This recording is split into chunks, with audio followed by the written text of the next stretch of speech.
Syria युद्ध अब भीषण दौर में पहुंच चुका है। तुर्की की मदद से लड़ रहे एचटीएस के आतंकवादी एक के बाद एक अब शहर पर कब्जा जमाते चले जा रहे हैं। अलेप्पो और हमा के बाद दारा शहर से अब सीरिया की सेना पीछे हट गई है। सीरिया इजराइल बॉर्डर के करीब अब कुनेत्रा सिटी में भी जुलानी के आतंकवादी अपना झंडा फहरा रहे हैं। और इस बीच सीरिया की सरकार की तरफ से बयान जारी किया गया है कि बशर अल असद मुल्क छोड़कर कहीं नहीं गए हैं।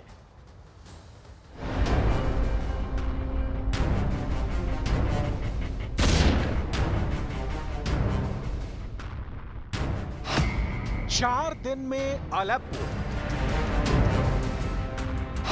2 दिन में हमा, 1 दिन 1 रात में होम्स, 15 घंटे में दारा, 12 घंटे दमिश्क। समय घटता जा रहा है, खतरा बढ़ता जा रहा है, बारूदी धमाके बढ़ते जा रहे हैं, बर्बादी बढ़ रही है, लेकिन इस तबाही के साथ कुछ महाशक्तियों का रुतबा घटता जा रहा है। एक विद्रोही कमांडर आदमकद होता जा रहा है। तुर्की के एर्दोआन का घोषित कमांडर जुलानी सीरिया में सर्वशक्तिमान बन चुका है, जिसके आगे कोई टिक नहीं पा रहा है। जुलानी ने सीरियाई फौज के होश उड़ा दिए हैं। हर गुजरते दिन के साथ एचटीएस कमांडर शहर दर शहर जीत रहे हैं। दमिश्क की दहलीज पर दस्तक दे रहे जुलानी के फाइटर किसी भी वक्त बशर अल असद की हुकूमत उखाड़ फेंकने जा रहे हैं। कमांडर जुलानी आज की तारीख में कितने पावरफुल लीडर्स पर भारी पड़ रहा है, उसे देखिए। कमांडर जुलानी ने पुतिन के हमले को झेलकर अलेप्पो पर जीत हासिल कर ली है। कमांडर जुलानी ने सीरिया के हमा में रूस के जंगी जेट लूट लिए हैं। कमांडर जुलानी ने सीरिया में ईरान के मिसाइल प्रोग्राम को हैक कर लिया है। कमांडर जुलानी ने बशर अल असद के केमिकल हथियार के गोदाम पर कब्जा कर लिया है। कमांडर जुलानी के हाथ सीरिया के जंगी जेट और टैंकों की पूरी पलटन लग चुकी है। कमांडर जुलानी ने ईरान के सुप्रीम लीडर अली खामेनेई को बेईमानी बना दिया है। कमांडर जुलानी ने इजरायल के प्राइम मिनिस्टर नेतन्याहू की टेंशन बढ़ा रखी है। कमांडर जुलानी अमेरिका को भी डराने लगा है।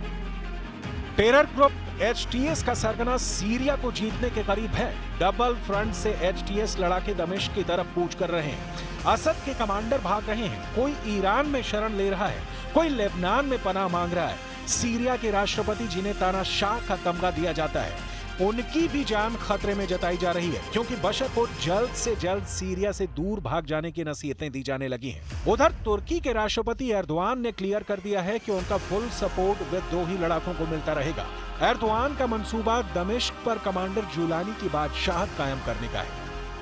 Toprak bütünlüğünün ve milli birliğinin korunması, 13 yıldır devam eden istikrarsızlığın Suriye halkının meşru talepleri doğrultusunda mutabakatla son bulması en büyük temennimizdir. Ülkemizin milli güvenlik öncelikleri çerçevesinde Erdogan के बनाए प्लान से commander Jolani Syria war में कामयाबी हासिल करता जा रहा है। सीरिया के सभी बड़े शहरों को कैसे कैप्चर किया जा रहा है, उसे जानकर पुतिन भी हैरान है। ईरान के सुप्रीम लीडर को भी एर्दोआन के वॉर प्लान ने चौंका दिया है। कमांडर जुलानी सधे हुए प्लान के साथ वॉर में उतरा है। नक्शे पर देखिए, दमिश्क का किला जीतने का एचटीएस फाइटर्स का प्लान क्या है। विद्रोही सेना ने तुर्की बॉर्डर से 329 किलोमीटर दूर अलेप्पो शहर पर हमला किया। अलेप्पो में 4 दिन की लड़ाई में फाइटर ग्रुप ने कब्जा जमा लिया। इसके बाद जुलानी ब्रिगेड ने अलेप्पो से महज 136 किलोमीटर दूर हमा शहर को निशाना बनाया। हमा फ्रंट को एचटीएस लड़ा के 2 दिन में ही जीतकर आगे होम्स शहर का रुख कर गए। सीरिया में उत्तरी छोर पर चल रही जंग में निर्णायक मोड़ तब आया जब दक्षिणी छोर पर दारा शहर में भी कमांडर जुलानी के खूंखार लड़ाके मार काट मचाने लगे। दारा में भीषण खून खराबे के बाद फाइटर्स ने जीत दर्ज कर ली। दारा से सीरिया की दूरी महज 114 किलोमीटर है। जुलानी के कट्टर लड़ाके तेजी से दमिश्क की तरफ बढ़ रहे हैं, जिन्हें रोकने टोकने वाला भी कोई नहीं बचा है। तुर्की के राष्ट्रपति जो चाहते हैं, सीरिया में फिलहाल वही हो रहा है। एर्दोआन बशर अल असद के कट्टर विरोधी हैं। इसका ऐलान वो सरेआम कर रहे हैं। Türkiye'nin haklılığını teyit ve tescil etmiştir. Suriye ihtilafında ülkemizin duruşu, hassasiyetleri, temel öncelikleri ve savuna geldiği politikanın parametreleri bellidir. Syria में एर्दोआन की जीत की रात तब से आसान हुई है जब से रूस ने युद्ध से दूर रहने का ऐलान किया है। हालांकि अलेप्पो में एचटीएस के हमले के जवाब में रूस ने जंगी जेट से बम बरसाकर बशर के समर्थन में होने का सिग्नल दिया था, लेकिन अचानक रूस का रुख बदल गया है। रूस ने दमिश्क में दूतावास से अपने नागरिकों को देश छोड़ने की सलाह दी है। ब्लूमबर्ग की रिपोर्ट में क्रेमलिन के हवाले से बताया गया है कि रूस के पास सीरिया संकट का हल नहीं है। सीरियाई राष्ट्रपति असद विद्रोह को दबाने के लिए कई सालों से रूस और ईरान पर निर्भर रहे हैं, लेकिन अब हालात बदल चुके हैं। रूस और ईरान दोनों सीरिया संकट से पल्ला झाड़ रहे हैं। तो क्या बशर के पास बचने का कोई रास्ता नहीं बचा है? CNN को दिए इंटरव्यू में कमांडर जुलानी ने साफ कर दिया है कि फिलहाल बशर के पास सीरिया से भागने के सिवा कोई रास्ता नहीं बचा है। अपने इंटरव्यू में कमांडर जुलानी ने असली नाम का भी खुलासा किया है। एचटीएस के जिस कमांडर ने सीरिया में तहलका मचा दिया है, उसका असली नाम अहमद अल शरा है। कमांडर जुलानी के नाम से कुख्यात अहमद अल शरा ने यह भी पर्दाफाश किया कि सीरिया में एचटीएस का ऑपरेशन तख्ता पलट नवंबर महीने में शुरू हो गया था। जुलानी ने एचटीएस लड़ाकों की फौज कैसे जुटाई, इसकी जानकारी भी मिली है। एचटीएस फाइटर्स में ज्यादातर वो लड़ाके हैं जिन्हें कभी न कभी बशर अल असद सरकार ने जेल भेजा है। सख्त सजा काटने वाले खूंखार लड़ाकों की बम्पर भर्ती कर जुलानी सीरिया में तख्ता पलट के मिशन पर निकला है। जुलानी ने दावा किया है कि बशर के तख्ता पलट के बाद सीरिया से सभी विदेशी सेना को बाहर कर दिया जाएगा। मौजूदा वक्त में अमेरिका, तुर्की, रूस और ईरान का दखल सीरिया में है। जुलानी किस बूते इन सेनाओं से टकराने का ऐलान कर रहा है, ये समझ से परे है, क्योंकि एचटीएस फाइटर्स के अकेले दम से महाशक्तियों से भिड़ा तो बर्बाद होना तय है।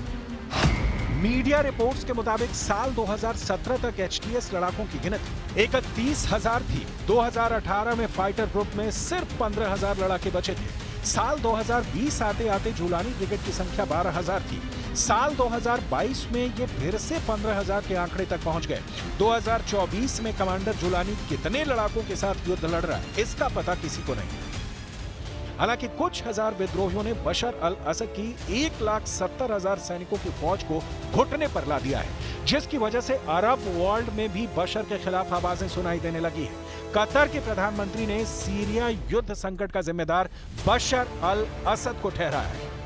While we had an opportunity in that time when the war over there has calmed down, yet Assad didn't seize this opportunities to start engaging and restoring his relationship with his people, and we didn't see any serious movement, whether it's on the return of the refugees or on reconciling with his own people. Syria में बशर के समानांतर सत्ता का संचालन भी शुरू हो चुका है। फाइटर ग्रुप ने अलेप्पो में फुल कंट्रोल करने के बाद बशर के सैनिकों की विद्रोही सेना में भर्ती शुरू कर दी है। अलेप्पो में सरकारी सैनिकों और पुलिस अधिकारियों को लड़ा के माफी और सुरक्षा का आश्वासन देकर साथ मिला रहे हैं। एचटीएस ने दावा किया कि 1,000 से ज्यादा सीरियाई सैनिकों ने ग्रुप ज्वाइन कर लिया है। अलेप्पो शहर में 2 दिनों में 1,600 से ज्यादा को एचटीएस ने सुरक्षा कार्ड दिया है। सोशल मीडिया चैनलों के जरिए चलाए जा रहे भर्ती अभियान में बढ़ चढ़कर लोग हिस्सा ले रहे हैं। दमिश्क में युद्ध के वक्त एचटीएस फाइटर बशर के सैनिकों को ही फ्रंट लाइन पर रखने का प्लान बना चुके हैं, यानी भीषण युद्ध तय हो चुका है। बशर अल असद भी मोर्चा छोड़ने को तैयार नहीं है। दमिश्क में डटे बशर को अब अपनी फौज पर भरोसा है, मगर बशर ने अपने परिवार को सुरक्षित ठिकाने पर भेज दिया है। सीरियाई सुरक्षा और अरब अधिकारियों के हवाले से वॉल स्ट्रीट जर्नल ने बताया है कि असद के परिवार के जो लोग रूस भाग गए हैं, उनमें उनकी पत्नी, बच्चे और 2 साले शामिल हैं। अखबार के मुताबिक सीरियाई राष्ट्रपति की ब्रिटिश मूल की पत्नी पिछले हफ्ते अपने 3 बच्चों के साथ रूस भाग गई थी। वहीं उनके भाई बहन संयुक्त अरब अमीरात चले गए हैं। ये अभी तक साफ नहीं हुआ है कि असद सीरिया में हैं या नहीं। उधर कमांडर जुलानी बशर के सीरिया से भागने का इंतजार नहीं करने जा रहा। एचटीएस फाइटर्स कुछ घंटे के भीतर दमिश्क को दहलाने निकल पड़े हैं। बशर के आखिरी गढ़ को अगर फाइटर ग्रुप ने ढहा दिया तो ये हार सिर्फ बशर भर की नहीं होगी। हाँ, ये जीत सिर्फ और सिर्फ एर्दोआन के हिस्से आएगी।